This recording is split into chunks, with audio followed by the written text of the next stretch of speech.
ਮੱਤੀ ਦਾ 13ਵਾਂ ਭਾਵ ਕੱਢੋ ਔਰ ਅਸੀਂ ਉੱਥੋਂ ਪ੍ਰਭੂ ਦੇ ਵਚਨ ਦੇ ਵਿੱਚੋਂ ਮੈਥਿਊ ਚੈਪਟਰ 13 ਇਸੇ ਹੀ ਚੀਜ਼ ਦੇ ਉੱਤੇ ਜਾਰੀ ਰੱਖਾਂਗੇ। ਔਰ ਇਸੇ ਕਰਕੇ ਮੈਂ ਤੁਹਾਨੂੰ ਹਮੇਸ਼ਾ ਇਹ ਮੌਕਾ ਦਿੰਦਾ ਕਿ ਪ੍ਰਭੂ ਦੇ ਵਚਨ ਦੇ ਵਿੱਚੋਂ ਅਗਰ ਪ੍ਰਭੂ ਨੇ ਤੁਹਾਨੂੰ ਕੋਈ ਚੀਜ਼ ਦਿਖਾਈ ਆ ਤੇ ਉਸ ਨੂੰ ਪੜ੍ਹੋ, ਉਸ ਨੂੰ ਦੇਖੋ ਖੁਦਾਵੰਦ ਕੀ ਕਹਿ ਰਿਹਾ, ਕਿਉਂਕਿ ਇਸ ਦੇ ਨਾਲ ਮੈਨੂੰ ਸਹਾਰਾ ਮਿਲਦਾ ਕਿ ਜੋ ਕੁਛ ਮੈਂ ਤੁਹਾਡੇ ਲਈ ਤਿਆਰ ਕਰਕੇ ਲੈ ਕੇ ਆਇਆ ਕਿ ਉਹ ਪ੍ਰਭੂ ਦੇ ਵੱਲੋਂ ਆ ਜਾਂ ਮੇਰੇ ਵੱਲੋਂ। ਜੇ ਤਾਂ ਉਹ ਮੇਰੇ ਵੱਲੋਂ ਆ ਤੇ ਉਹ ਤੁਹਾਡੇ ਮੂੰਹ ਦੇ ਵਿੱਚੋਂ ਗੱਲ ਨਹੀਂ ਨਿਕਲਦੀ, ਜੇ ਉਹ ਪ੍ਰਭੂ ਦੇ ਵੱਲੋਂ ਤੇ ਤੁਹਾਡੇ ਕਿਸੇ ਨਾ ਕਿਸੇ ਦੇ ਮੂੰਹ ਦੇ ਵਿੱਚੋਂ ਉਹ ਗੱਲ ਨਿਕਲ ਜਾਂਦੀ ਆ, ਕਿਉਂਕਿ ਪ੍ਰਭੂ ਨੇ ਉਸ ਚੀਜ਼ ਦੇ ਲਈ ਸਾਨੂੰ ਤਿਆਰ ਕਰ ਰਿਹਾ ਹੁੰਦਾ, ਉੱਧਰ ਨੂੰ ਲੈ ਕੇ ਜਾ ਰਿਹਾ ਹੁੰਦਾ। ਇਹ ਮੇਰੇ ਲਈ ਆਮੇਨ ਹੁੰਦਾ। ਇਸ ਕਰਕੇ ਮੈਂ ਤੁਹਾਨੂੰ ਹਮੇਸ਼ਾ ਪ੍ਰਭੂ ਦੇ ਵਚਨ ਦੇ ਵਿੱਚੋਂ ਅਗਰ ਤੁਸੀਂ ਕੁਛ ਪੜ੍ਹਿਆ, ਕੁਛ ਪ੍ਰਭੂ ਨੇ ਤੁਹਾਨੂੰ ਦਿਖਾਇਆ, ਤਾਂ ਉਸ ਦੇ ਲਈ ਮੈਂ ਹਮੇਸ਼ਾ ਮੇਰੇ ਕੰਨ ਹਮੇਸ਼ਾ ਖੁੱਲ੍ਹੇ ਹੁੰਦੇ ਆ। 13ਵੇਂ ਭਾਵ ਦੇ ਵਿੱਚ ਜਿਸ ਲਈ ਅਸੀਂ ਮੱਤੀ ਦੇ ਵਿੱਚ ਆਉਂਦੇ ਹਾਂ ਤੇ ਪ੍ਰਭੂ ਨੇ ਬੀਜ ਬੀਜਣ ਵਾਲੇ ਦੀ ਇੱਕ ਉਦਾਹਰਨ ਦੇ ਕੇ ਔਰ ਉਸਨੇ ਸਾਡੇ ਕੰਮ ਨੂੰ ਦਿਖਾਇਆ ਕਿ ਅਸੀਂ ਉਸ ਦੇ ਕਾਮੇ ਹਾਂ ਔਰ ਸਾਨੂੰ ਉਹ ਕਿਸ ਤਰ੍ਹਾਂ ਵਰਤ ਰਿਹਾ। ਆਓ ਪਹਿਲਾਂ ਇਸ ਕਥਾ ਨੂੰ ਦੇਖੀਏ ਜੋ ਪ੍ਰਭੂ ਯਿਸੂ ਮਸੀਹ ਨੇ ਸਾਡੇ ਅੱਗੇ ਰੱਖੀ। ਉਸੇ ਦਿਨ ਯਿਸੂ ਘਰ ਤੋਂ ਨਿਕਲ ਕੇ ਝੀਲ ਦੇ ਕੰਢੇ ਉੱਤੇ ਗਏ। ਉੱਥੇ ਉਹ ਲੋਕਾਂ ਨੂੰ ਸਿੱਖਿਆ ਦੇਣ ਦੇ ਲਈ ਬੈਠ ਗਏ। ਛੇਤੀ ਹੀ ਉਹਨਾਂ ਦੇ ਕੋਲ ਇੱਕ ਬਹੁਤ ਵੱਡੀ ਭੀੜ ਇਕੱਠੀ ਹੋ ਗਈ। ਇਸ ਕਾਰਨ ਉਹਨਾਂ ਨੂੰ ਬੇੜੀ ਦੇ ਵਿੱਚ ਚੜ੍ਹ ਕੇ ਬੈਠਣਾ ਪਿਆ, ਪਰ ਭੀੜ ਝੀਲ ਦੇ ਕੰਢੇ ਉੱਤੇ ਖੜੀ ਰਹੀ। ਉਹਨਾਂ ਨੇ ਲੋਕਾਂ ਨੂੰ ਰੂਪ ਕਥਾਵਾਂ ਰਾਹੀਂ ਬਹੁਤ ਸਾਰੀਆਂ ਗੱਲਾਂ ਦੱਸੀਆਂ। ਉਹਨਾਂ ਨੇ ਕਿਹਾ, ਇੱਕ ਕਿਸਾਨ ਬੀਜ ਬੀਜਣ ਦੇ ਲਈ ਆਪਣੇ ਖੇਤ ਦੇ ਵਿੱਚ ਗਿਆ। ਜਦੋਂ ਉਹ ਛੱਠਾ ਦੇ ਰਿਹਾ ਸੀ ਤਾਂ ਕੁਝ ਬੀਜ ਖੇਤ ਦੇ ਲਾਗੇ ਜਾਂਦੇ ਰਾਹ ਦੇ ਵਿੱਚ ਜਾ ਡਿੱਗਾ, ਜਿਹੜਾ ਪੰਛੀਆਂ ਨੇ ਆ ਕੇ ਚੁਗ ਲਿਆ। ਕੁਝ ਬੀਜ ਪਥਰੀਲੀ ਜ਼ਮੀਨ 'ਤੇ ਜਾ ਡਿੱਗਾ, ਜਿੱਥੇ ਬਹੁਤ ਮਿੱਟੀ ਨਹੀਂ ਸੀ। ਇਸ ਲਈ ਉਹ ਡੂੰਘੀ ਮਿੱਟੀ ਨਾ ਹੋਣ ਦੇ ਕਾਰਨ ਛੇਤੀ ਹੀ ਉੱਗ ਪਿਆ, ਪਰ ਜਦੋਂ ਸੂਰਜ ਨਿਕਲਿਆ ਤਾਂ ਉਹ ਸੇਕ ਦੇ ਨਾਲ ਝੁਲਸ ਗਿਆ, ਕਿਉਂਕਿ ਉਸ ਦੀਆਂ ਜੜ੍ਹਾਂ ਡੂੰਘੀਆਂ ਨਹੀਂ ਸਨ। ਕੁਝ ਕੰਡਿਆਲੀਆਂ ਝਾੜੀਆਂ ਦੇ ਵਿੱਚ ਪਿਆ, ਜਿਹੜਾ ਉੱਗ ਤਾਂ ਪਿਆ ਪਰ ਝਾੜੀਆਂ ਦੇ ਕਾਰਨ ਦਬ ਗਿਆ ਔਰ ਅੱਗੇ ਵਧ ਨਾ ਸਕਿਆ। ਪਰ ਬਾਕੀ ਦਾ ਬੀਜ ਚੰਗੀ ਧਰਤੀ 'ਤੇ ਜਾ ਡਿੱਗਾ, ਜਿਹੜਾ ਬਹੁਤ ਫਲਿਆ, ਕੁਝ 100 ਗੁਣਾ, ਕੁਝ 60 ਗੁਣਾ, ਕੁਝ 30 ਗੁਣਾ। ਔਰ ਅੰਤ ਵਿੱਚ ਯਿਸੂ ਨੇ ਕਿਹਾ, ਜਿਸ ਦੇ ਸੁਣਨ ਦੇ ਕੰਨ ਹਨ ਉਹ ਸੁਣੇ। ਔਰ ਇਹ ਬੀਜ ਨੂੰ ਹੀ ਜਾਰੀ ਰੱਖਦਿਆਂ ਹੋਇਆਂ ਪ੍ਰਭੂ ਯਿਸੂ ਮਸੀਹ ਨੇ ਇੱਕ ਦੂਸਰੀ ਰੂਪ ਕਥਾ ਵੀ ਸੁਣਾਈ। ਮੈਂ ਇਹ ਦੋ ਰੂਪ ਕਥਾਵਾਂ ਦੇ ਵਿੱਚ ਦੀ ਤੁਹਾਨੂੰ ਲੈ ਕੇ ਜਾਊਂਗਾ। ਇਸ ਦਾ ਅਰਥ ਨਹੀਂ ਅਸੀਂ ਦੇਖਾਂਗੇ, ਲੇਕਿਨ ਆਓ 24ਵੀਂ ਆਇਤ ਦੇ ਵਿੱਚ ਆ ਜਾਓ। ਜਿਸ ਲਈ ਤੁਸੀਂ ਇਸੇ ਹਿੱਸੇ ਦੇ 24ਵੀਂ ਆਇਤ ਦੇ ਵਿੱਚ ਆਉਂਦੇ ਆ। ਫਿਰ ਯਿਸੂ ਨੇ ਉਹਨਾਂ ਨੂੰ ਇੱਕ ਹੋਰ ਰੂਪ ਕਥਾ ਸੁਣਾਈ। ਸਵਰਗ ਦਾ ਰਾਜ ਉਸ ਆਦਮੀ ਵਰਗਾ ਹੈ ਜਿਸ ਨੇ ਆਪਣੇ ਖੇਤ ਦੇ ਵਿੱਚ ਚੰਗਾ ਬੀਜ ਬੀਜਿਆ ਸੀ। ਪਰ ਇੱਕ ਦਿਨ ਰਾਤ ਦੇ ਸਮੇਂ ਜਦੋਂ ਲੋਕੀ ਸੌਂ ਰਹੇ ਸਨ ਤਾਂ ਉਸ ਦਾ ਵੈਰੀ ਆਇਆ ਅਤੇ ਕਣਕ ਦੇ ਵਿੱਚ ਜਵੀ ਬੀਜ ਕੇ ਚਲਾ ਗਿਆ। ਇਸ ਲਈ ਜਦੋਂ ਕਰੁਮਲਾਂ ਫੁੱਟੀਆਂ, ਪੌਦੇ ਵਧਣੇ ਸ਼ੁਰੂ ਹੋ ਗਏ ਤਾਂ ਜਵੀ ਵੀ ਉਹਨਾਂ ਵਿੱਚ ਦਿਖਾਈ ਦੇਣ ਲੱਗ ਪਈ। ਉਸ ਆਦਮੀ ਦੇ ਨੌਕਰ ਉਸ ਦੇ ਕੋਲ ਆਏ ਅਤੇ ਕਹਿਣ ਲੱਗੇ, ਮਾਲਕ, ਕੀ ਤੁਸੀਂ ਚੰਗਾ ਬੀਜ ਆਪਣੇ ਖੇਤ ਵਿੱਚ ਨਹੀਂ ਬੀਜਿਆ ਸੀ? ਇਹ ਜਵੀ ਕਿੱਥੋਂ ਆਈ ਹੈ? ਉਸ ਆਦਮੀ ਨੇ ਉੱਤਰ ਦਿੱਤਾ, ਇਹ ਵੈਰੀ ਦਾ ਕੰਮ ਹੈ। ਨੌਕਰ ਨੇ ਪੁੱਛਿਆ, ਕੀ ਤੁਸੀਂ ਚਾਹੁੰਦੇ ਹੋ ਅਸੀਂ ਜਾ ਕੇ ਇਸ ਨੂੰ ਪੁੱਟ ਦਈਏ? ਉਸਨੇ ਉੱਤਰ ਦਿੱਤਾ, ਨਹੀਂ, ਕਿਤੇ ਜਵੀ ਨੂੰ ਪੁੱਟਦੇ ਸਮੇਂ ਤੁਸੀਂ ਕਣਕ ਵੀ ਨਾਲ ਹੀ ਨਾ ਪੁੱਟ ਸੁੱਟੋ। ਫਸਲ ਪੱਕਣ ਤੱਕ ਦੋਹਾਂ ਨੂੰ ਇਕੱਠੇ ਵਧਣ ਦਿਓ। ਵੱਢਣ ਸਮੇਂ ਮੈਂ ਵਾਢਿਆਂ ਨੂੰ ਇਹ ਕਹਿ ਦੇਵਾਂਗਾ ਕਿ ਪਹਿਲਾਂ ਜਵੀ ਨੂੰ ਇਕੱਠਾ ਕਰਕੇ ਬਾਲਣ ਦੇ ਲਈ ਢੇਰ ਲਾ ਦਿਓ ਅਤੇ ਫਿਰ ਕਣਕ ਇਕੱਠੀ ਕਰੋ ਅਤੇ ਮੇਰੇ ਗੋਦਾਮਾਂ ਦੇ ਵਿੱਚ ਭਰ ਦਿਓ। ਔਰ ਜਿਸ ਵੇਲੇ ਲੋਕ ਇਹਨਾਂ ਰੂਪ ਕਥਾਵਾਂ ਨੂੰ ਸੁਣਦੇ ਪਏ ਆ ਤੇ ਬਹੁਤਿਆਂ ਦੇ ਸਮਝ ਨਹੀਂ ਆ ਰਹੀ। ਪਹਿਲੀ ਵੀ ਚੇਲਿਆਂ ਦੇ ਸਮਝ ਨਹੀਂ ਆਈ, ਇਹ ਵੀ ਚੇਲਿਆਂ ਦੇ ਸਮਝ ਨਹੀਂ ਆਈ। ਸੋ ਆਓ ਮੇਰੇ ਨਾਲ ਇੱਕ ਵਾਰ ਫਿਰ ਇਸੇ ਚੈਪਟਰ ਦੇ ਵਿੱਚ 36ਵੀਂ ਵਰਸ 36 ਤੋਂ ਦੇਖੋ। ਜਦੋਂ ਯਿਸੂ ਭੀੜ ਤੋਂ ਵਿਦਾ ਹੋ ਕੇ ਘਰ ਆਏ ਤਾਂ ਉਹਨਾਂ ਦੇ ਚੇਲੇ ਉਹਨਾਂ ਦੇ ਕੋਲ ਆਏ ਅਤੇ ਬੋਲੇ, ਸਾਨੂੰ ਖੇਤ ਵਿਚਲੀ ਜਵੀ ਦੀ ਰੂਪ ਕਥਾ ਦਾ ਅਰਥ ਸਮਝਾਓ। ਯਿਸੂ ਨੇ ਉੱਤਰ ਦਿੱਤਾ, ਚੰਗਾ ਬੀਜ ਬੀਜਣ ਵਾਲਾ ਮਨੁੱਖ ਦਾ ਪੁੱਤਰ ਹੈ। ਖੇਤ ਇਹ ਸਾਰਾ ਸੰਸਾਰ ਹੈ। ਚੰਗੇ ਬੀਜ ਦਾ ਅਰਥ ਉਹਨਾਂ ਲੋਕਾਂ ਦਾ ਹੈ ਜਿਨ੍ਹਾਂ ਦਾ ਸੰਬੰਧ ਪਰਮੇਸ਼ਰ ਦੇ ਰਾਜ ਨਾਲ ਹੈ। ਜਵੀ ਤੋਂ ਅਰਥ ਉਹ ਲੋਕੀ ਹਨ ਜਿਨ੍ਹਾਂ ਦਾ ਸੰਬੰਧ ਸ਼ੈਤਾਨ ਦਾ ਨਾਲ ਹੈ। ਵੈਰੀ ਜਿਸ ਨੇ ਜਵੀ ਬੀਜੀ ਸ਼ੈਤਾਨ ਹੈ। ਫਸਲ ਦਾ ਪੱਕਣਾ ਇਸ ਯੁੱਗ ਦਾ ਅੰਤ ਹੈ। ਵਾਢੇ ਸਵਰਗਦੂਤ ਹਨ। ਜਿਸ ਤਰ੍ਹਾਂ ਜਵੀ ਇਕੱਠੀ ਕਰਕੇ ਅੱਗ ਦੇ ਵਿੱਚ ਝੋਕੀ ਗਈ, ਇਸੇ ਤਰ੍ਹਾਂ ਸੰਸਾਰ ਦਾ ਅੰਤ ਹੋਵੇਗਾ। ਮਨੁੱਖ ਦਾ ਪੁੱਤਰ ਆਪਣੇ ਸਵਰਗਦੂਤਾਂ ਨੂੰ ਘੱਲੇਗਾ ਅਤੇ ਉਹਨਾਂ ਸਾਰਿਆਂ ਨੂੰ ਜੋ ਲੋਕਾਂ ਨੂੰ ਪਾਪ ਦੇ ਰਾਹੇ ਪਾਉਂਦੇ ਹਨ ਅਤੇ ਦੂਜੇ ਸਾਰੇ ਬੁਰੇ ਕੰਮ ਕਰਨ ਵਾਲਿਆਂ ਨੂੰ ਇਕੱਠੇ ਕਰਨਗੇ ਅਤੇ ਫਿਰ ਸਵਰਗਦੂਤ ਉਹਨਾਂ ਸਭ ਨੂੰ ਅੱਗ ਦੀ ਬਲਦੀ ਭੱਠੀ ਦੇ ਵਿੱਚ ਸੁੱਟ ਦੇਣਗੇ, ਜਿੱਥੇ ਰੋਣਾ ਅਤੇ ਦੰਦਾਂ ਦਾ ਪੀਣਾ ਹੋਵੇਗਾ। ਉਸ ਸਮੇਂ ਨੇਕ ਲੋਕੀ ਆਪਣੇ ਪਿਤਾ ਦੇ ਰਾਜ ਦੇ ਵਾਂਗ ਸੂਰਜ ਦੇ ਵਾਂਗ ਚਮਕਣਗੇ। ਜਿਸ ਦੇ ਕੰਨ ਹਨ ਉਹ ਸੁਣੇ। ਜਿਸ ਦੇ ਕੰਨ ਹਨ, he who has the ears must hear। ਜਿਸ ਦੇ ਕੰਨ ਹਨ ਉਹ ਸੁਣੇ। ਦੋ ਰੂਪ ਕਥਾਵਾਂ ਪ੍ਰਭੂ ਨੇ ਸੁਣਾਈਆਂ। ਦੋਨੋਂ ਬੀਜ ਬੀਜਣ ਵਾਸਤੇ, ਦੋਨੋਂ ਫਸਲ ਦੇ ਬਾਰੇ, ਦੋਨੋਂ ਪ੍ਰਭੂ ਦੀਆਂ ਲੋਕਾਂ ਦੇ ਬਾਰੇ, ਦੋਨੋਂ ਜ਼ਿੰਦਗੀ ਦੇ ਬਾਰੇ, ਦੋਨੋਂ ਫਲ ਦੇ ਬਾਰੇ।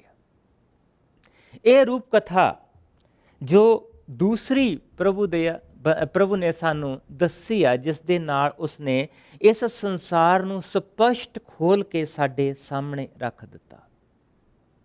ਪ੍ਰਭੂ ਸਾਨੂੰ ਇਸ ਸ਼ਹਿਰ ਦੇ ਵਿੱਚ ਉਸਨੇ ਸਾਨੂੰ ਇਕੱਠੇ ਕੀਤਾ, ਸਾਨੂੰ ਉਸਨੇ ਤਿਆਰ ਕੀਤਾ, ਸਾਨੂੰ ਆਪਣੇ ਵਿੱਚ ਲੈ ਕੇ ਆਇਆ, ਕਿਸੇ ਕਾਰਨ ਦੇ ਕਰਕੇ ਲੈ ਕੇ ਆਇਆ, ਤਾਂ ਕਿ ਅਸੀਂ ਜਿੱਥੇ ਵੀ ਬੈਠੇ ਹੋਈਏ, ਚਾਹੇ ਉਹ ਪਾਦਰੀ ਹੋਵੇ, ਚਾਹੇ ਉਹ ਚਰਚ ਦਾ ਐਲਡਰ ਹੋਵੇ, ਚਾਹੇ ਉਹ ਫਾਰਮਰ ਹੋਵੇ, ਚਾਹੇ ਉਹ ਰੇਲਵੇ ਦਾ ਵਰਕਰ ਹੋਵੇ, ਚਾਹੇ ਉਹ ਨਰਸ ਹੋਵੇ, ਚਾਹੇ ਕੁਛ ਵੀ ਹੋਵੇ, ਜਿੱਥੇ ਵੀ ਅਸੀਂ ਹੈਗੇ ਹਾਂ, ਅਸੀਂ ਪ੍ਰਭੂ ਦੀ ਉਹ ਫਸਲ ਹਾਂ ਜਿਹੜੀ ਉਸਨੇ ਆਪਣੇ ਹੱਥਾਂ ਦੇ ਨਾਲ ਬੀਜੀ ਆ।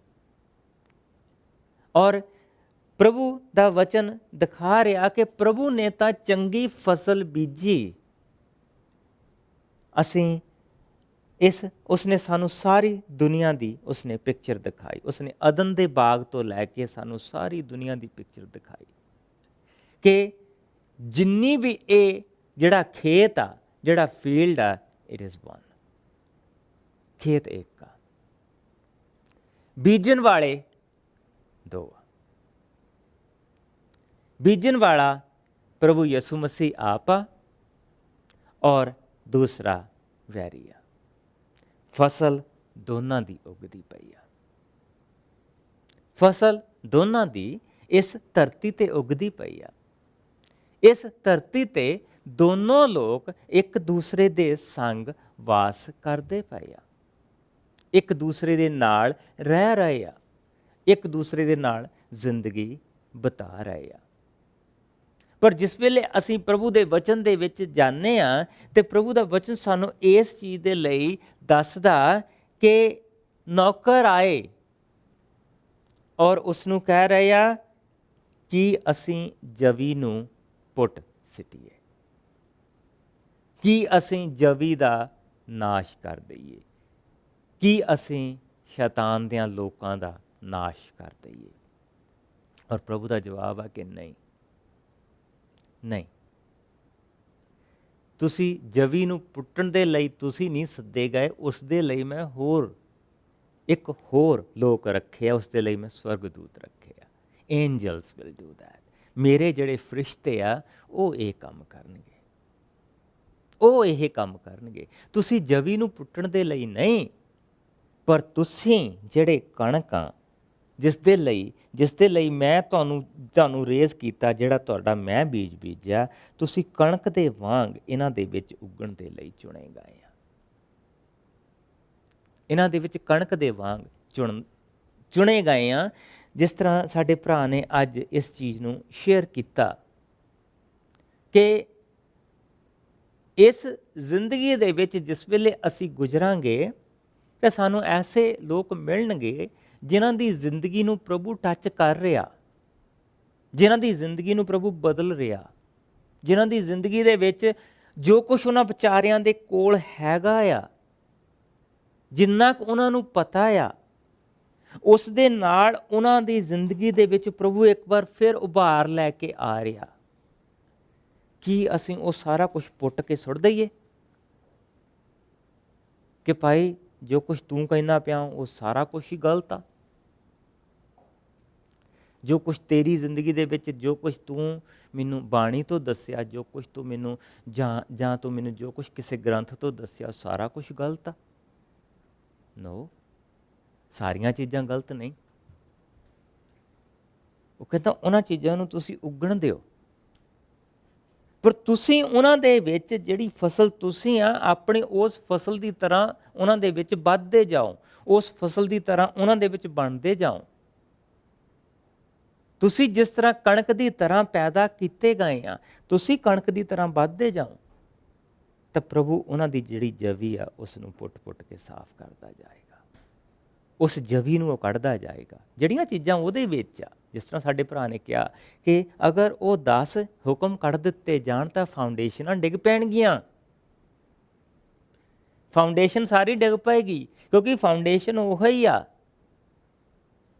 ਜੋ ਕੁਛ ਫਾਊਂਡੇਸ਼ਨ ਆ, ਫਾਊਂਡੇਸ਼ਨ ਨੂੰ ਨਾ ਖੋੜੋ, ਲੇਕਿਨ ਜਿਹੜੀ ਜਵੀ ਆ ਉਸ ਜਵੀ ਨੂੰ ਉਸ ਜਵੀ ਦੇ ਉੱਤੇ ਕੰਮ ਕਰੋ। ਉਸ ਨੂੰ ਦਿਖਾਓ ਕਿ ਪ੍ਰਭਾ ਕਣਕ ਆਹ ਆ, ਜਵੀ ਆਹ ਆ, ਔਰ ਪ੍ਰਭੂ ਉਹਦੇ ਵਿੱਚ ਉਹ ਕੱਢਦਾ ਜਾਏਗਾ। ਜਿਸ ਦੁਨੀਆ ਦੇ ਵਿੱਚ ਅਸੀਂ ਜੀ ਰਹੇ ਹਾਂ, ਇਸ ਦੇ ਵਿੱਚ ਦੋਨੇ ਹੀ ਤਰ੍ਹਾਂ ਦੇ ਲੋਕ ਆ। ਇਸ ਦੇ ਵਿੱਚ ਪ੍ਰਭੂ ਦੇ ਲੋਕ ਵੀ ਜੀ ਰਹੇ ਆ, ਔਰ ਪ੍ਰਭੂ ਦਾ ਸ਼ੁਕਰ ਆ। ਪਰ ਇਸ ਦੇ ਵਿੱਚ ਦੂਸਰੇ ਲੋਕ ਉਹ ਵੀ ਜੀ ਰਹੇ ਆ ਜਿਹੜੇ ਸ਼ੈਤਾਨ ਨੇ ਬੀਜੇ ਹੋ, ਜਿਹੜੇ ਉਸ ਦੇ ਲੋਕ ਆ। ਸੋ ਜਿਹੜਾ ਕੰਮ ਖੁਦਾਵੰਦ ਸਾਨੂੰ ਕਰਨ ਦੇ ਲਈ ਘੱਲਦਾ, ਜਿਸ ਕੰਮ ਅਸੀਂ ਬੜੇ ਇਸ ਚੀਜ਼ ਦੇ ਲਈ ਨਿਰਾਸ਼ ਹੋ ਜਾਂਦੇ ਹਾਂ। ਕਈ ਭੈਣ ਭਰਾ, ਤੁਸੀਂ ਉਹਨਾਂ ਦੇ ਉੱਤੇ ਸਾਲਾਂ ਤੋਂ ਮਿਹਨਤ ਕਰਦੇ ਪਏ ਆ। ਤੁਸੀਂ ਜਾਣਦੇ ਆ ਪ੍ਰਭੂ ਦਾ ਵਚਨ ਥੋੜ੍ਹਾ ਜਿਹਾ ਬੀਜਦੇ ਆ, ਥੋੜ੍ਹਾ ਜਿਹਾ ਪਾਣੀ ਉਹਨਾਂ ਦੀ ਜ਼ਿੰਦਗੀ 'ਚ ਪਾ ਕੇ ਆਉਂਦੇ ਆ, ਲੇਕਿਨ ਜਿਸਲੇ ਤੁਸੀਂ ਮੁੜ ਕੇ ਜਾਂਦੇ ਆ ਤਾਂ ਉਹਨਾਂ ਦੀ ਹਾਲਤ ਪਹਿਲੇ ਨਾਲੋਂ ਵੀ ਭੈੜੀ ਹੁੰਦੀ ਹੈ। ਉਹ ਇੱਕ ਤਰ੍ਹਾਂ ਦੀ, ਜਿੱਦਾਂ ਤੁਸੀਂ ਇਹ ਕਹਿ ਲਓ ਕਿ ਉਹ ਰਾਤੋਂ ਰਾਤ, ਜਿੱਦਾਂ ਕਿ ਕਣਕ ਵਿਚਾਰੀ ਨੂੰ ਤਾਂ ਉੱਗਦੀ ਨੂੰ ਵੀ ਬਹੁਤ ਸਮਾਂ ਲੱਗਦਾ, ਘਾਹ ਤਾਂ ਰਾਤੋਂ ਰਾਤ ਐਡਾ ਹੋ ਜਾਂਦਾ। ਜਿਸਲੇ ਮੁੜ ਕੇ ਜਾਂਦੇ ਆ ਤਾਂ ਇੱਦਾਂ ਲੱਗਦਾ ਕਿ ਜਿਹੜੀ ਮਾੜੀ ਮੋਟੀ ਖੁਰਾਕ ਪਾਈ ਸੀਗੀ ਉਹ ਸਾਰੀ ਦੀ ਸਾਰੀ ਜਵੀ ਨੂੰ ਲੱਗੀ ਹੋਆ, ਉਹ ਜਵੀ ਉਹਨਾਂ ਦੇ ਆਲੇ ਦੁਆਲੇ ਵਧੀ ਹੋਆ। ਪਰ ਡਰੋ ਨਹੀਂ, ਘਾਬਰੋ ਨਹੀਂ। ਪ੍ਰਭੂ ਦਾ ਵਚਨ ਕਹਿੰਦਾ ਕਿ ਜਵੀ ਨੂੰ ਪੱਟਣਾ ਤੁਹਾਡਾ ਕੰਮ ਨਹੀਂ, ਜਵੀ ਨੂੰ ਪੱਟਣਾ ਮੇਰਾ ਕੰਮ ਨਹੀਂ। ਮੇਰਾ ਜਿਹੜਾ ਕੰਮ ਆ ਉਹ ਕਣਕ ਦੇ ਵੱਲ ਧਿਆਨ ਦੇਣ ਵਾਲਾ ਆ। ਜਿਹੜੀ ਫਸਲ ਮੈਂ ਬੀਜੀ ਹੋਆ, ਮੇਰਾ ਕੰਮ ਇਹੋ ਹੀ ਆ ਕਿ ਇਹ ਆਹ ਇੱਕ ਚੀਜ਼ ਆ, ਜਿਹੜਾ ਪ੍ਰਭੂ ਦਾ ਦਾਣਾ ਆ, ਇਹੋ ਹੀ ਇੱਕ ਇਹਦੀ ਜ਼ਿੰਦਗੀ ਦੇ ਵਿੱਚ ਉੱਗਦਾ ਪਿਆ। ਮੇਰਾ ਕੰਮ ਆ ਕਿ ਉਹਨੂੰ ਢੇਰ ਪਾਉਣਾ, ਉਹਨੂੰ ਫਸਲ ਦੇਣਾ, ਉਹਨੂੰ ਪਾਣੀ ਦੇਣਾ। ਇਹ ਪ੍ਰਭੂ ਦਾ ਕੰਮ ਆ ਕਿ ਉਹ ਜਿਹੜੀ ਉੱਥੇ ਦੂਸਰਾ ਜਿਹੜਾ ਘਾਹ ਬੂਟੀ ਜੋ ਕੁਛ ਉੱਗੀ, ਉਹ ਬਾਕੀ ਦੀਆਂ ਚੀਜ਼ਾਂ ਉੱਗੀਆਂ ਆ, ਉਹਨਾਂ ਨੂੰ ਕੱਢਣਾ ਪ੍ਰਭੂ ਦਾ ਕੰਮ ਆ। ਉਹ ਕਹਿੰਦਾ ਉਹਦੇ ਲਈ ਮੈਂ ਆਪਣੇ ਫਰਿਸ਼ਤੇ ਘੱਲੂੰਗਾ, ਉਹ ਉਹਨਾਂ ਨੂੰ ਕੱਟਣਗੇ, ਉਹਨਾਂ ਨੂੰ ਸਾਫ਼ ਕਰਨਗੇ, ਤਾਂ ਉਹ ਉਹਨਾਂ ਚੀਜ਼ਾਂ ਨੂੰ ਉਹ ਜਾਲ ਦੇਣਗੇ ਤਾਂ ਕਿ ਕਣਕ ਦਾ ਵਾਧਾ ਹੋਏ, ਤਾਂ ਕਿ ਉਹ ਜੋ ਕੁਛ ਮੇਰਾ ਬੀਜਿਆ ਆ ਉਹ ਸੂਰਜ ਦੇ ਵਾਂਗ ਚਮਕੇ, ਉਹ ਸੂਰਜ ਦੇ ਵਾਂਗ ਚਮਕੇ। ਪਰ ਸਾਡਾ ਕੰਮ ਕੀ ਆ? ਸਾਡਾ ਕੰਮ ਕੀ ਆ? ਜਿਸ ਵੇਲੇ ਅਸੀਂ ਪ੍ਰਭੂ ਦੇ ਵਚਨ ਦੇ ਵਿੱਚੋਂ ਇਹ ਚੀਜ਼ ਨੂੰ ਦੇਖਦੇ ਹਾਂ ਤੇ ਇਸ ਦੇ ਵਿੱਚ ਇੱਕ ਬਹੁਤ ਵੱਡੀ ਚੀਜ਼ ਇਹ ਪੈਦਾ ਹੋ ਜਾਂਦੀ ਆ ਕਿ ਖੁਦਾਵੰਦ ਨੇ ਜਿਸ ਕੰਮ ਦੇ ਲਈ ਸਾਨੂੰ ਸੱਦਿਆ ਉਹ ਕੰਮ ਕਿਹੜਾ ਆ। ਜਿਸ ਵੇਲੇ ਅਸੀਂ ਇਸ ਦੀ ਪਹਿਲੀ ਆਇਤ ਤੋਂ ਇਹ ਦੇਖਿਆ ਕਿ ਬੀਜ ਬੀਜਣ ਵਾਲਾ ਗਿਆ, ਉਸਨੇ ਛੱਟਾ ਦਿੱਤਾ। ਸਾਡਾ ਜਿਹੜਾ ਧਿਆਨ ਆ ਉਹ ਇਸ ਚੀਜ਼ ਦੇ ਉੱਤੇ ਧਿਆਨ ਨਹੀਂ ਕਰਨਾ। ਕਿਤੇ ਨਹੀਂ ਇੱਥੇ ਇਹ ਲਿਖਿਆ ਗਿਆ ਕਿ ਬੀਜ ਬੀਜਣ ਵਾਲਾ ਗਿਆ ਤੇ ਉਸਨੇ ਹਲ ਵਾਹਿਆ ਔਰ ਫਿਰ ਉਸਨੇ ਬੀਜ ਬੀਜਿਆ ਔਰ ਫਿਰ ਉਹ ਬੀਜ ਉੱਗਿਆ। ਫਿਰ ਪ੍ਰਭੂ ਨੇ ਕਿਸੇ ਨੂੰ ਘੱਲਿਆ ਕਿ ਉਹਨੂੰ ਪਾਣੀ ਦੇਏ। ਸਾਡੀ ਚਰਚ ਦੇ ਵਿੱਚ ਬੜੀ ਲਹਿਰ ਚੱਲੀ ਸੀ ਅੱਜ ਤੋਂ ਕੋਈ 7-8 ਸਾਲ ਪਹਿਲਾਂ, ਮੈਂ ਵੀ ਬੜੇ ਉਹਦੇ ਕਿੰਨਾ ਸੈਮੀਨਾਰ ਅਟੈਂਡ ਕੀਤੇ ਕਿ ਜੀ there is a person, he is a cultivator. ਇੱਕ ਬੰਦਾ ਆਉਂਦਾ, ਉਹ ਹਲ ਵਾਹ ਕੇ ਚੱਲ ਜਾਂਦਾ ਕਿਸੇ ਦੀ ਜ਼ਿੰਦਗੀ ਦੇ ਵਿੱਚ, ਦੂਜਾ ਆਉਂਦਾ ਉਹ ਬੀਜ ਕੇ ਚੱਲ ਜਾਂਦਾ, ਤੀਜਾ ਆਉਂਦਾ ਉਹ ਪਾਣੀ ਦੇ ਕੇ ਚੱਲ ਜਾਂਦਾ, ਚੌਥਾ ਬੰਦਾ ਆਉਂਦਾ ਉਸ ਨੂੰ ਵਧਾਉਂਦਾ। ਅਕਾਊਂਟੇਬਿਲਿਟੀ ਕਿਸੇ ਦੀ ਵੀ ਨਹੀਂ, ਅਕਾਊਂਟੇਬਿਲਿਟੀ ਕਿਸੇ ਦੀ ਵੀ ਨਹੀਂ। ਕਿ ਆਂਡਾ ਜੰਮ ਕੇ ਰੱਖ ਦਿੱਤਾ ਤੇ ਹੁਣ ਉਸ ਨੂੰ ਸੇਕ ਕੌਣ ਦੇਵੇ ਕਿ ਉਹਦੇ ਵਿੱਚੋਂ ਬੱਚਾ ਨਿਕਲੇ? ਉਸ ਨੂੰ ਕੌਣ ਪਾਲੇ? ਉਸ ਦੇ ਮੂੰਹ 'ਚ ਕੌਣ ਪਾਏ? ਕਿਸੇ ਦੀ ਵੀ ਨਹੀਂ। ਔਰ ਉਹ ਲਹਿਰ ਰਹੀ ਨਹੀਂ, ਬੜੀ ਚੱਲੀ, ਬੜੇ ਉਹਨਾਂ ਨੇ ਲੋਕਾਂ ਕੋਲ ਪੈਸੇ ਕਮਾਏ, ਲੇਕਿਨ ਉਹ ਲਹਿਰ ਬਹੁਤੀ ਦੇਰ ਨਹੀਂ ਚੱਲੀ ਕਿਉਂਕਿ it was not on the word of God. ਉਸ ਦਾ ਜਿਹੜੀ ਸਾਰੀ ਦੀ ਸਾਰੀ ਫਾਊਂਡੇਸ਼ਨ ਸੀਗੀ ਉਹ ਪ੍ਰਭੂ ਦੇ ਵਚਨ ਦੇ ਉੱਤੇ ਨਹੀਂ ਸੀ, ਉਹ ਸਾਡੀ ਸਾਈਕੋਲੋਜੀ ਦੇ ਉੱਤੇ ਸੀ। ਇਸ ਕਰਕੇ ਨਹੀਂ ਹੋ ਰਹੀ। ਜਿਹੜਾ ਪ੍ਰਭੂ ਦਾ ਕੰਮ ਆ ਉਹ ਇਹ ਦਿਖਾਉਂਦਾ ਪਿਆ। ਦੇਖੋ ਸਾਡਾ ਪ੍ਰਭੂ ਕਿੱਦਾਂ ਦਾ ਬਿਜ਼ਨਸਮੈਨ ਆ। ਇੱਦਾਂ ਦੇ ਬਿਜ਼ਨਸਮੈਨ ਨੂੰ ਕਿਹਾ ਜਾਏਗਾ ਕਿ ਬਈ ਇਸ ਬੰਦੇ ਨੂੰ ਤਾਂ ਬਿਜ਼ਨਸ ਕਰਨਾ ਹੀ ਨਹੀਂ ਆਉਂਦਾ। ਉਹ ਛੱਟਾ ਦੇ ਰਿਹਾ ਕਿੱਦਾਂ ਦੀ ਧਰਤੀ 'ਤੇ, ਉਹ ਉਸ ਧਰਤੀ ਦੇ ਉੱਤੇ ਵੀ ਛੱਟਾ ਦੇ ਰਿਹਾ ਜਿਹੜੀ ਪਥਰੀਲੀ ਆ। ਕੋਈ ਕਿਸਾਨ ਇਹ ਕੰਮ ਕਰੇਗਾ? ਕੋਈ ਕਿਸਾਨ ਨਹੀਂ ਇਹ ਕੰਮ ਕਰੇਗਾ, ਕੋਈ ਜ਼ਿਮੀਂਦਾਰ ਇਹ ਕੰਮ ਨਹੀਂ ਕਰੇਗਾ। ਸਾਡੇ ਵਿੱਚੋਂ ਬਹੁਤੇ ਜ਼ਿਮੀਂਦਾਰਾਂ ਦੇ ਬੱਚੇ ਇੱਥੇ ਬੈਠੇ ਆ। ਕੋਈ ਇੱਦਾਂ ਦਾ ਕੰਮ ਨਹੀਂ ਕਰੇਗਾ ਕਿ ਜੀ ਤੂੰ ਅੱਜ ਕਿੱਥੇ ਛੱਟਾ ਦੇ ਕੇ ਆਇਆ? ਰਾਹ 'ਚ ਛੱਟਾ ਦੇ ਕੇ ਆਇਆ ਕਣਕ ਦਾ। ਉਹਨੂੰ ਅਸੀਂ ਮੂਰਖ ਕਹਾਂਗੇ। ਕਿੱਥੇ ਦੇ ਕੇ ਆਇਆ? ਬੱਟਿਆਂ 'ਤੇ ਦੇ ਕੇ ਆਇਆ, ਉਹਨੂੰ ਅਸੀਂ ਮੂਰਖ ਕਹਾਂਗੇ। ਕਿੱਥੇ ਦੇ ਕੇ ਆਇਆ? ਜਿੱਥੇ ਝਾੜੀਆਂ ਉੱਗੀਆਂ ਉੱਥੇ ਦੇ ਕੇ ਆਇਆ, ਕਣਕ ਦਾ ਛੱਟਾ ਦੇ ਕੇ ਆਇਆ। ਮੂਰਖ ਕਹਾਂਗੇ ਆਪਾਂ ਇੱਦਾਂ ਦੇ ਬੰਦੇ ਨੂੰ। ਪਰ ਪ੍ਰਭੂ ਨੇ ਜਿਸ ਕੰਮ ਦੇ ਲਈ ਸਾਨੂੰ ਇਹ ਕਿਹਾ, ਉਸਨੇ ਕਿਹਾ ਕਿ ਆਪਣੇ ਹੱਥਾਂ ਨੂੰ ਖੁੱਲ੍ਹੇ ਰੱਖੋ। ਇਹ ਜਿਹੜਾ ਮੈਂ ਤੁਹਾਨੂੰ ਵਚਨ ਦਿੱਤਾ ਹੈ, ਖੁੱਲ੍ਹੇ ਦਿਲ ਦੇ ਨਾਲ ਇਸ ਦਾ ਛੱਟਾ ਦਿਓ। ਖੁੱਲ੍ਹੇ ਦਿਲ ਦੇ ਨਾਲ ਇਸ ਦਾ ਛੱਟਾ ਦਿਓ। ਜਵੀ ਕਿੱਥੇ ਆ, ਕਣਕ ਕਿੱਥੇ ਆ, ਇਹ ਮੇਰਾ ਕੰਮ ਆ, ਪਰ ਬੀਜ ਮੈਂ ਆ। ਪ੍ਰਭੂ ਦਾ ਵਚਨ, ਦੂਸਰੀ ਜਗ੍ਹਾ ਤੇ ਲੂਕਾ ਦੇ ਵਿੱਚ ਲਿਖਿਆ ਕਿ ਪ੍ਰਭੂ ਦਾ ਵਚਨ, ਜਿਸ ਲਈ ਇਹਨੂੰ ਹੀ ਅਸੀਂ ਕ੍ਰਾਸ ਕਰਕੇ ਦੇਖਦੇ ਹਾਂ ਤਾਂ ਉੱਥੇ ਲਿਖਿਆ ਕਿ ਪ੍ਰਭੂ ਦਾ ਵਚਨ ਹੀ ਬੀਜ ਆ। ਜਿਹੜਾ ਬੀਜ ਆ ਉਹ ਪ੍ਰਭੂ ਦਾ ਵਚਨ ਆ ਤੇ ਪ੍ਰਭੂ ਦਾ ਵਚਨ ਹੀ ਦੇਹਧਾਰੀ ਹੋ ਕੇ ਇਸ ਧਰਤੀ ਦੇ ਉੱਤੇ ਆਇਆ। ਇਹਦਾ ਮਤਲਬ ਇਹ ਯਸੂ ਆ। ਯਸੂ ਦਾ ਛੱਟਾ ਖੁੱਲ੍ਹਿਆਂ ਹੱਥਾਂ ਦੇ ਨਾਲ ਦਿਓ। ਇਹ ਨਾ ਦੇਖੋ ਕਿ ਇਸ ਬੰਦੇ ਨੇ ਸੁਣਨਾ ਨਹੀਂ, ਇਹ ਨਾ ਦੇਖੋ ਕਿ ਇਸ ਬੰਦੇ ਦਾ ਦਿਲ ਪੱਥਰ ਦਾ ਆ, ਇਹਨੇ ਮੈਨੂੰ ਜਵਾਬ ਦੇਣਾ, ਇਹਨੂੰ ਰੱਬ ਦੇ ਨਾਲ ਕੋਈ ਮਤਲਬ ਹੀ ਹੈ ਨਹੀਂਗਾ। ਇਹਨੂੰ ਰੱਬ ਦੇ ਨਾਲ ਮਤਲਬ ਹੀ ਕੋਈ ਨਹੀਂ ਹੈਗਾ। ਕਿਉਂਕਿ ਇੱਕ ਚੀਜ਼ ਤੁਸੀਂ ਅਗਰ ਧਿਆਨ ਦੇ ਨਾਲ ਦੇਖੋ, ਬੀਜ ਜਿਹੜਾ ਉਹ ਹਰੇਕ ਜਗ੍ਹਾ ਦੇ ਉੱਤੇ ਕੰਮ ਆਇਆ। ਜੇ ਪਤਰਸਤੇ ਦੇ ਵਿੱਚ ਵੀ ਡਿੱਗਿਆ ਤਾਂ ਜਾਨਵਰਾਂ ਨੇ ਖਾਧਾ, ਜੇ ਪੱਥਰਾਂ ਦੇ ਵਿੱਚ ਡਿੱਗਿਆ ਤਾਂ ਉੱਥੇ ਉਹ ਜੰਮਿਆ, ਜੇ ਉਹ ਝਾੜੀਆਂ ਦੇ ਵਿੱਚ ਵੀ ਗਿਆ ਤੇ ਉੱਥੇ ਵੀ ਉਹ ਜੰਮਿਆ। ਔਰ ਪ੍ਰਭੂ ਦੇ ਫਰਿਸ਼ਤੇ ਆਉਣਗੇ, ਉਹ ਝਾੜੀਆਂ ਨੂੰ ਹਟਾ ਦੇਣਗੇ। ਪ੍ਰਭੂ ਦੇ ਫਰਿਸ਼ਤੇ ਆਉਣਗੇ, ਉਹ ਪੱਥਰਾਂ ਨੂੰ ਹਟਾ ਦੇਣਗੇ। ਜੇ ਉਹ ਚੰਗੀ ਧਰਤੀ ਤੇ ਜੰਮਿਆ ਤਾਂ ਪ੍ਰਭੂ ਦਾ ਸ਼ੁਕਰ ਆ, ਉਹ ਫਲਦਾ ਆਏਗਾ। ਛੱਟਾ ਖੁੱਲੇ ਹੱਥ ਦੇ ਨਾਲ ਦਿਓ। ਜਿੱਥੇ ਜਿੱਥੇ ਪ੍ਰਭੂ ਤੁਹਾਨੂੰ ਲੈ ਕੇ ਜਾਂਦਾ, ਪ੍ਰਭੂ ਦਾ ਵਚਨ ਦੱਸਣਾ ਬੰਦ ਨਾ ਕਰੋ, ਯਿਸੂ ਬਾਰੇ ਦੱਸਣਾ ਬੰਦ ਨਾ ਕਰੋ। ਦਿਸ ਇਜ਼ ਆਵਰ ਕਾਲ। ਇਸੇ ਕਰਕੇ ਅਸੀਂ ਸੱਦੇ ਗਏ ਹਾਂ, ਇਸੇ ਕਰਕੇ ਪ੍ਰਭੂ ਨੇ ਸਾਨੂੰ ਬੁਲਾਇਆ। ਇਹੋ ਹੀ ਕ੍ਰਿਸਮਸ ਦਾ ਮੀਨ ਆ। ਹੁਣ ਕ੍ਰਿਸਮਸ ਆ ਰਹੀ ਆ, ਅਸੀਂ ਲੱਖਾਂ ਮਿਲੀਅਨ ਡਾਲਰ ਆ ਇੱਕ ਐਸੇ ਤਿਉਹਾਰ 'ਤੇ ਲਾ ਕੇ ਹਟੇ ਹਾਂ ਜਿਸ ਦਾ ਕੋਈ ਮਤਲਬ ਨਹੀਂ, ਜਿਸ ਦਾ ਕੋਈ ਮੀਨਿੰਗ ਨਹੀਂ। ਜਾਨਵਰਾਂ ਵਾਂਗੂ ਲੋਕਾਂ ਨੇ ਆਪਣੇ ਆਪ ਨੂੰ ਸਜਾਇਆ ਸੀਗਾ, ਆਪਣੇ ਆਪ ਨੂੰ ਡਰਾਉਣੀਆਂ ਚੀਜ਼ਾਂ ਦੇ ਵਿੱਚ ਪਾਇਆ ਸੀਗਾ। ਪਤਾ ਨਹੀਂ ਵਿਚਾਰੇ ਕਿੰਨੇ ਕੱਦੂਆਂ ਨੂੰ ਆਪਣੀ ਬਲੀ ਦੇਣੀ ਪਈ ਹੈ, ਲੇਕਿਨ ਉਸ ਦਾ ਕੋਈ ਮੀਨਿੰਗ ਨਹੀਂ ਸੀ ਉਸ ਤਿਉਹਾਰ ਦਾ। ਲੇਕਿਨ ਇੱਕ ਗਾਂ ਤਿਉਹਾਰ ਆ ਰਿਹਾ ਜਿਸ ਦਾ ਕੋਈ ਮਤਲਬ ਆ। ਆਓ ਆਪਣੇ ਮਨਾਂ ਨੂੰ ਉਸ ਦੇ ਲਈ ਤਿਆਰ ਕਰੀਏ।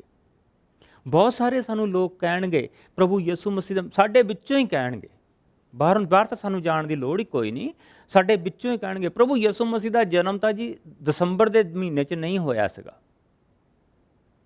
ਜਿਹੜੇ ਅਯਾਲੀ ਸੀਗੇ ਉਹ ਬਾਹਰ ਭੇਡਾਂ ਚਾਰਦੇ ਪਏ ਸੀਗੇ।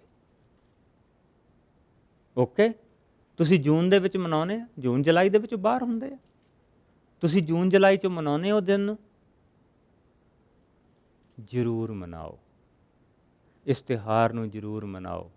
ਇਸ ਤਿਉਹਾਰ ਦੇ ਲਈ ਆਪਣੀ ਕਣਕ ਨੂੰ, ਆਪਣੇ ਆਪ ਨੂੰ ਪ੍ਰਭੂ ਦੇ ਵਚਨ ਦੇ ਨਾਲ, ਛੱਟੇ ਦੇ ਨਾਲ ਭਰ ਲਓ, ਤਾਂ ਕਿ ਅਸੀਂ ਪ੍ਰਭੂ ਦਾ ਬੀਜ ਬੀਜ ਸਕੀਏ।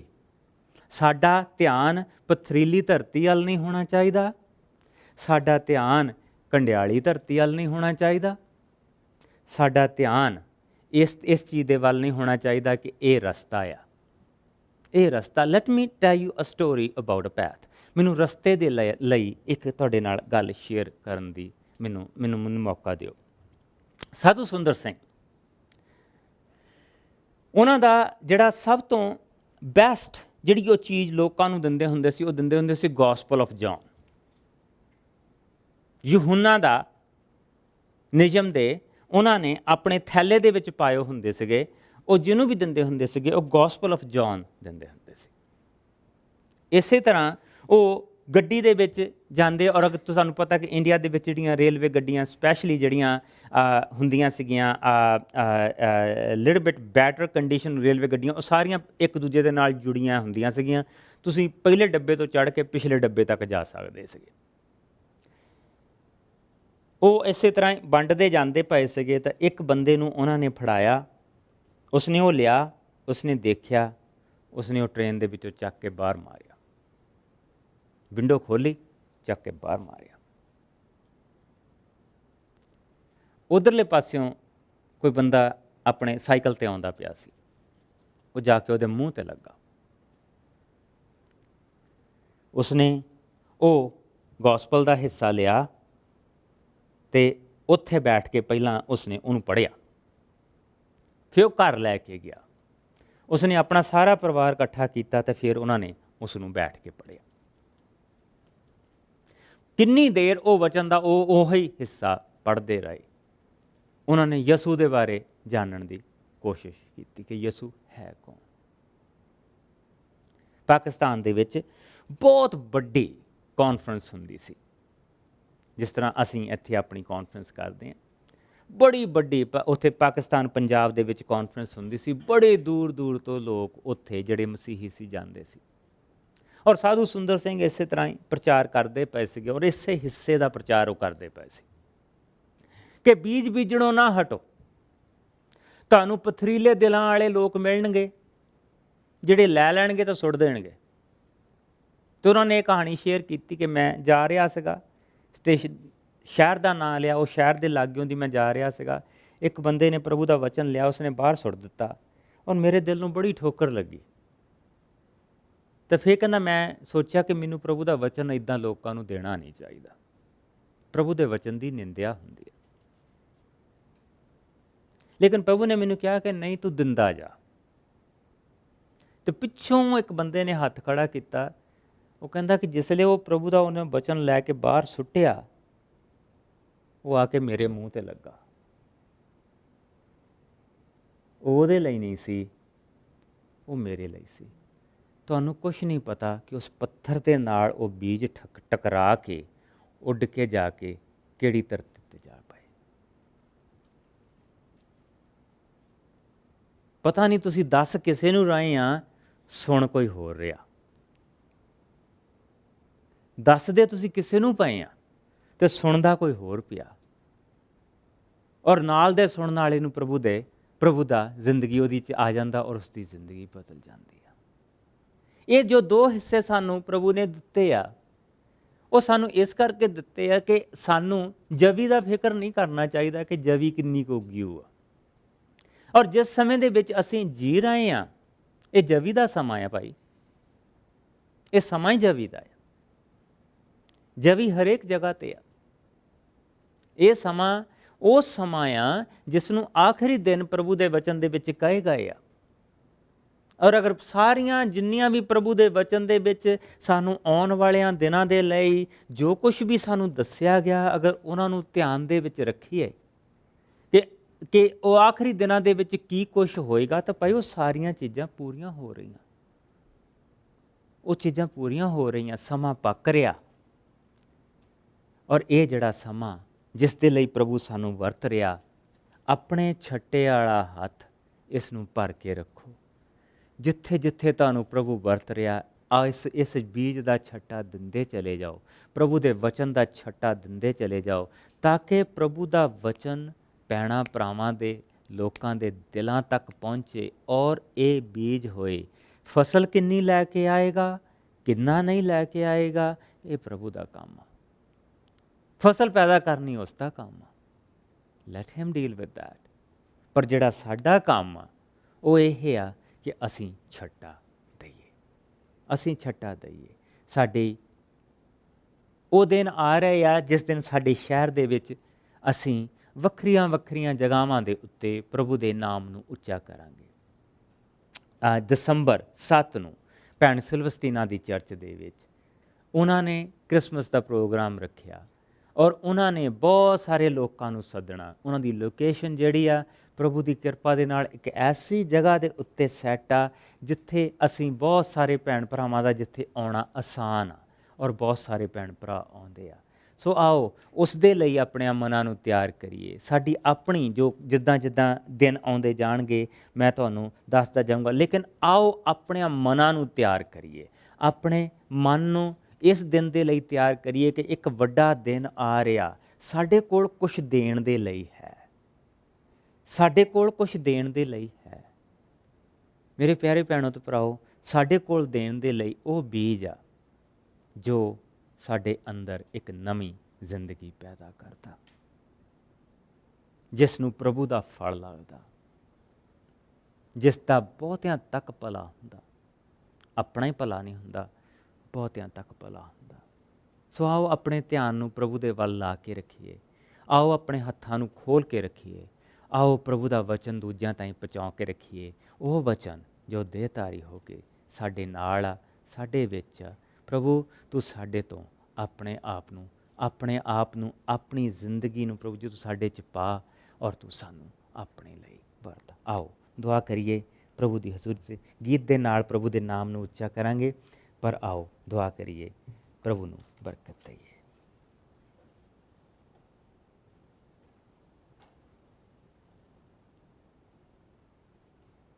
ਪ੍ਰਭੂ ਜੀ ਅਸੀਂ ਤੇਰਾ ਬਹੁਤ ਸ਼ੁਕਰ ਕਰਦੇ ਹਾਂ ਕਿ ਇਹ ਬਹੁਤ ਵੱਡੀ ਜ਼ਿੰਮੇਵਾਰੀ, ਇਹ ਬਹੁਤ ਵੱਡੀ ਕਿਰਪਾ ਤੂੰ ਸਾਡੇ 'ਤੇ ਕੀਤੀ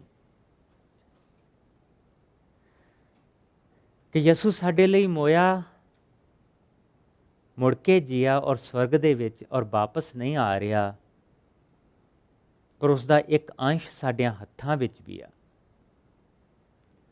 ਜਿਸ ਨੂੰ ਅਸੀਂ ਆਪਣੀ ਜ਼ਿੰਦਗੀ ਦੇ ਰਾਹੀਂ ਬੀਜ ਸਕਦੇ ਹਾਂ। ਮੈਂ ਤੇਰਾ ਸ਼ੁਕਰ ਕਰਦਾ ਪ੍ਰਭੂ ਜੀ ਉਹਨਾਂ ਭੈਣ ਭਰਾਵਾਂ ਦੇ ਲਈ ਜਿਨ੍ਹਾਂ ਨੂੰ ਤੂੰ ਵਰਤ ਰਿਹਾ, ਪਰ ਮੈਂ ਆਪਣੇ ਲਈ ਵੀ ਦੁਆ ਕਰਦਾ ਖੁਦਾਵੰਦ ਕਿ ਇਹਨਾਂ ਦਿਨਾਂ ਦੇ ਵਿੱਚ ਤੂੰ ਸਾਨੂੰ ਵਰਤੀ, ਕਿ ਅਸੀਂ ਤੇਰੇ ਨਾਮ ਨੂੰ ਦੂਜਿਆਂ ਤਾਈਂ ਪਹੁੰਚਾਈਏ ਔਰ ਦੂਸਰਿਆਂ ਦੀ ਜ਼ਿੰਦਗੀ ਦੇ ਵਿੱਚ ਤੇਰੇ ਨਾਮ ਨੂੰ ਬੀਜੀਏ। ਸਾਨੂੰ ਤਿਆਰੀ ਦੇ ਕਿ ਅਸੀਂ ਸਭ ਮਿਲ ਕੇ ਤੇਰੇ ਨਾਮ ਦੀ ਜੈ ਜੈਕਾਰ ਕਰ ਸਕੀਏ। ਪ੍ਰਭੂ ਯਿਸੂ ਮਸੀਹ ਦੇ ਮਿੱਠੇ ਔਰ ਪਿਆਰੇ ਨਾਮ 'ਚ ਇਹ ਮੰਗਦੇ ਹਾਂ, ਔਰ ਸਾਰੀ ਸੰਗਤ ਕਹੇ ਆਮੀਨ।